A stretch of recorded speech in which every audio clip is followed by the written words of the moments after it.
मित्रों, motivational life channel में आपका हार्दिक अभिनंदन।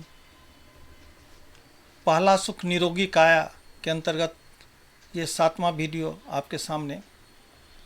आज हम लोग यह देखेंगे कि हमारा शरीर, मानव शरीर वैज्ञानिक तौर पर एक मांस भक्षक के रूप में या शाकाहारी के लिए उपयुक्त है। हमें किस तरह का खाना खाना चाहिए। देखिए, एक ढंग से मांसाहारी और शाकाहारी के शरीर में जो बनावट होती है वो बहुत डिफरेंट होता है। जैसे उसके दांत जो होते हैं आगे के, उसको कैनाइन कहते हैं, बहुत शार्प होते हैं, इतने नुकीले होते हैं जैसे भाला होता है, किसी जानवर को चीर फाड़ सकते हैं। लेकिन इस शाकाहारी के दांत उतने नुकीले नहीं होते हैं। जैसे उसे एक सेब खाने को दिया जाए तो हम आसानी से कुतर के खा लेते हैं, लेकिन एक मांसाहारी को, एक जानवर को जितना अच्छा से कुतर के खा लेगा वह हम आप नहीं कर सकते, क्योंकि हमारे जो दांत हैं आगे के मोलर, वो ये कैनाइन, वो बहुत उतने शार्प नहीं होते हैं।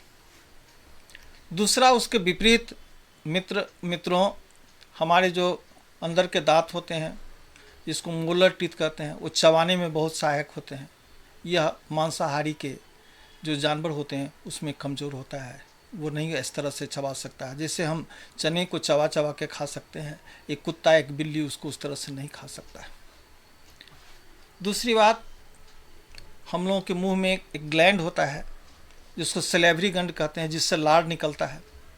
ये लार हम लोगों को बहुत ज़्यादा निकलता है और ये अल्कलाइन होता है, क्षारीय होता है।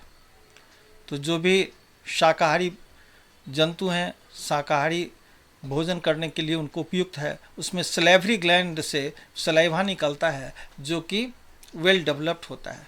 उसी जगह जो मांसाहारी जंतु हैं उसमें जो सलाइवा निकलता है अल्कलाइन नेचर का होता है, ये एसिडिक नेचर का होता है, एसिड होता है, ताकि जो मांस खाएं उसको जल्द से जल्द गला दें। तीसरी बात, आप देखेंगे कि मांस खाने वाले का आंत बहुत छोटा होता है, ऐसा 3 टाइम्स ऑफ देयर बॉडी, मतलब 3 गुना। लेकिन एक शाकाहारी जानवर का, शाकाहारी व्यक्ति का, शाकाहारी आदमी का जो आंत की लंबाई होती है वह उसके लंबाई से 10 गुनी होती है।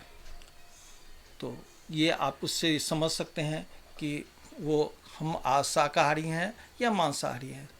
दूसरी बात, उसके जो मांस में जो हाइड्रोक्लोरिक एसिड होता है, एक शाकाहारी से मांसाहारी में 10 गुना ज़्यादा होता है। 10 गुना का अर्थ हुआ कि बहुत ज़्यादा उसमें अम्ल होता है जो कच्चे मांस को खाने पर उसको गलाने का काम करता है। शाकाहारी में ऐसा नहीं पाया जाता है।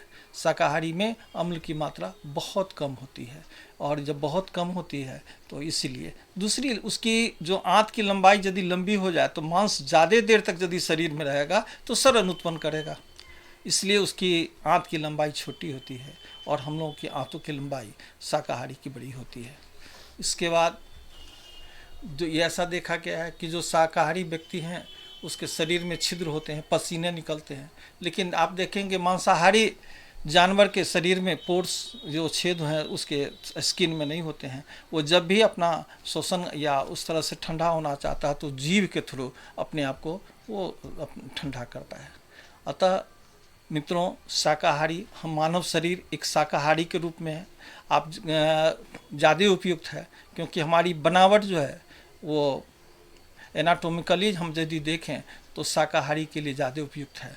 आप सेब को आसानी से खा सकते हैं, और एक बिल्ली को यदि एक मछली जिंदा दिया जाए, कोई मांस दिया जाए तो चीर फाड़ के खा लेगा, जैसे रुई के फाह के तरह खाता है। हमें, आपके दांत में इतनी शक्ति नहीं होती है कि उसको खाएंगे। हम उसमें बहुत सारे मसालों मिलाकर, तरह तरह के मसालों को मिलाकर उसके स्वाद को बदल के खाते हैं। इसलिए मानव का शरीर जो बनावट की दृष्टि से शाकाहारी के लिए उपयुक्त है। धन्यवाद।